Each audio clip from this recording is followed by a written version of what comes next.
Welcome back. This is Way in Two Sessions. Nowadays, the pandemic overshadowed discussions on economic strategies as well as politics and diplomacy. On the 22nd, Brazil overtook Russia as the country with the second largest number of COVID-19 cases behind the United States. Though China seems to have entered the second phase of managing the pandemic, scientists and doctors are telling people that we cannot let our guard down. So how can we prepare ourselves for what comes next? And what effective measures can governments take? With these in mind, I talked to Professor Zhang Wenhong, the director of the Department of Infectious Diseases at the Fudan-Huashan Hospital. He said we need to learn to live with the virus, and telling the truth is the key. Good to see you, Professor Zhang. Since our last talk, already quite a few weeks, and it seems things are getting much better here in China. But how to control things in a reasonable level? Well, work and life are coming back to normal. That's probably always a big question for every decision maker. We are living in a new normal state already. It's not normal, it's just a new normal. Whatever measures are taken by countries around the world, the overall goal is to control the epidemic situation with a controllable range to avoid the overwhelming of medical system and the excessive mortality, I think. If the epidemic surge again, we need to trigger the warning point, and the measure would then upgraded again. So this is the basic strategy we can take. And I think actually today maybe the epidemic level is not so high. So we recently actually, I think we have almost back 90% of the normal state. Yeah. You've been fighting COVID-19 for quite a few months. What has China done right, and what lessons have China learned so far? In retrospect, what do you think about all of these very important questions? Different cities, actually, the level of the epidemics is totally different. Just like Wuhan, we just take a very strict strategy to control the peak. So you know that almost 60,000 medical health care works, we just went to Wuhan together to fight the peak. However, in the other city, just like Shanghai, the epidemic is not so severe. The Shanghai government just took a more lighter control measures. Stay at home were not mandatory, and the citizens could go out for food, shopping, banks, hospitals, and etc. Now, all life necessities facilities remained open for normal life. So I think in China, we just take the different strategies individually according to the epidemics in China. So therefore, in fact, in the other cities of China, as the epidemics, you know that today were all controlled very well. So today, I think in the near future, we just take the similar strategy. Yeah. So it seems that, Professor Zhang, you're suggesting we need to minor adjust it all the time. Once things change, we need to act swiftly and efficiently. Is that what you're suggesting? The world, actually, we know that it will almost before the vaccine launched, we know that we have to live with the virus, and we actually are far away from the eradication of the disease. So among which I think we should share the experience and strengthen global cooperation today in the healthcare and the research. Of course, also the vaccination research, we should work together. So actually, today we all have learned lots of lessons from other countries, and of course, we should exchange the experience among different countries. So in this new normal, I think in this new normal state of the world, we should all fight wisely, toughly, and with solidarity. It's very important. Yeah. What has China learned when it comes to lessons, Professor Zhang? Before the vaccination launched, I think we have to learn how to live with the virus. Today, I think in all the world, we have lots of cases in the other countries today, but in China, we still have some sporadic cases. So today, we just take the strategies. Every city, we should understand the necessity to take appropriate measures. Even we just have several cases in some cities. However, I think we still need to take just like the strategies, just like taking the social distancing, and I think it still is very important. Yeah. So today, I think, in China, we just take the whole so citizens we work together, we stop the invasion of the virus. So the concept and the voluntarily to cooperate is actually the Chinese version of the herd immunity. So today we just have a version of herd immunity. Our concept of the herd immunity, we just to work together in every part of the society work together to stop the invasion of the virus and stop the transmission of the virus. Professor Zhang, on the other hand, we have seen the virus mutate, and things are getting a little bit more complicated than before, to say the least. You see some strange symptoms coming from children in Europe and North America. So what do you make of the realities now? What does that mean for China's control and prevention?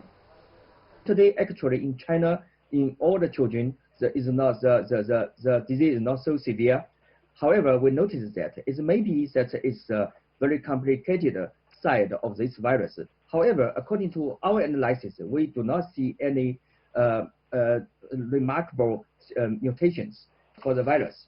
So now answering to your question, I think that indeed it has some reports of lots of some complications in the COVID in children, just like some very complicated I mean the syndrome happened in the children.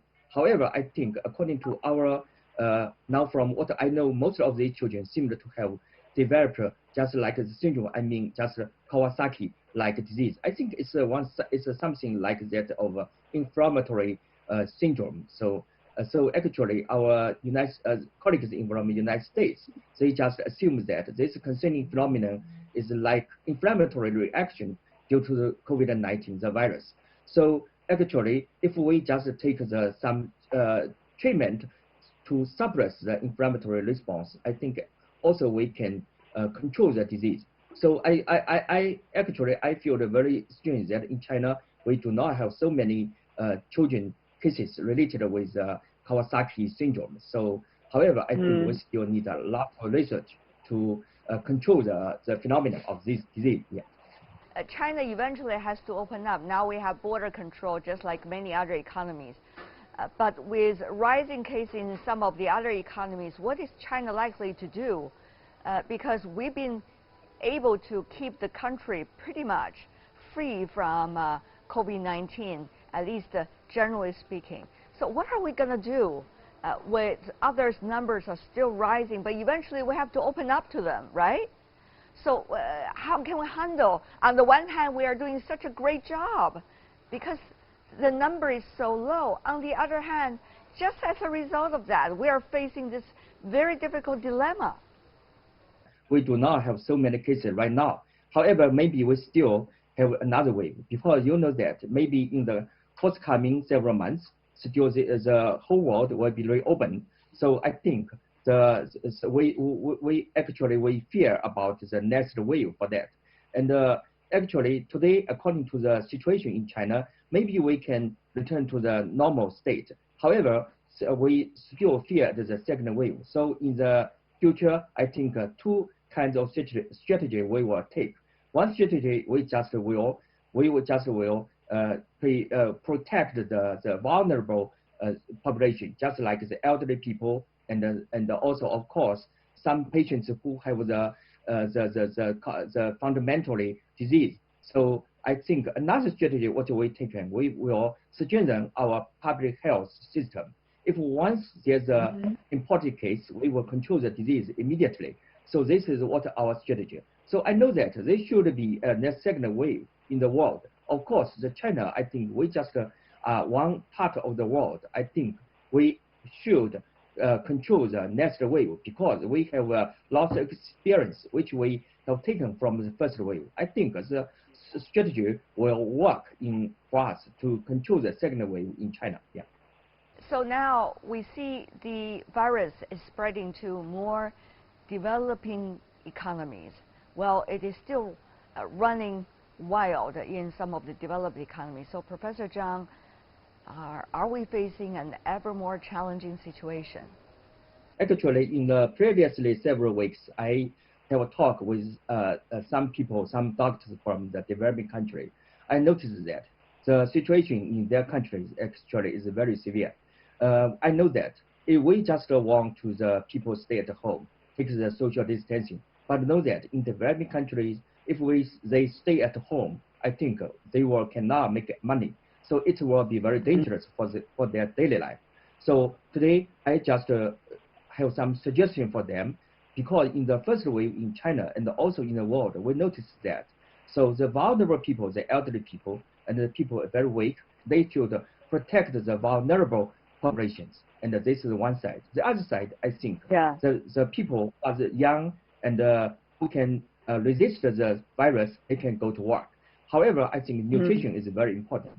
I just want to have the recommendation for the younger people who will go back to work. I think they should keep their nutrition very well. If they keep the nutrition state very well, I think they can resist the virus. You are a straight talker. People love that. People love you are being genuine and frank, and sometimes even a little bit controversial. They even call you Papa Zhang, Zhang Baba, huh? Just to show their love to you. What do you make of the communication skills public health officials and also medical scholars like you need to have now because of the so-called new normal? Actually, I myself is very strange about the situation what I face today. I know that today I think almost every Chinese know me very well. I think maybe I don't know why the style just like me is so welcome in China. I think it's a very frankly talk, and maybe actually in my daily life in my hospital, I always speak like this style. I think as a doctor, I should tell the truth to the citizen. So today, I think I'm very glad that all the Chinese, they agree with me. What is very important, I think, is just tell the citizen the truth. So this is the key of the communications. Actually, I don't know what will happen in the next stage. Maybe one day, and the people in China, they do not welcome anymore. However, I will tell the truth. I think this is what I will do in my future. Yes. That is Professor Zhang Wenhong. And with that, we come to the end of this special program, Way Into Sessions, the World Insight with me, Tian Wei, from the Great Hall of the People, bidding you goodbye, and I'll see you tomorrow.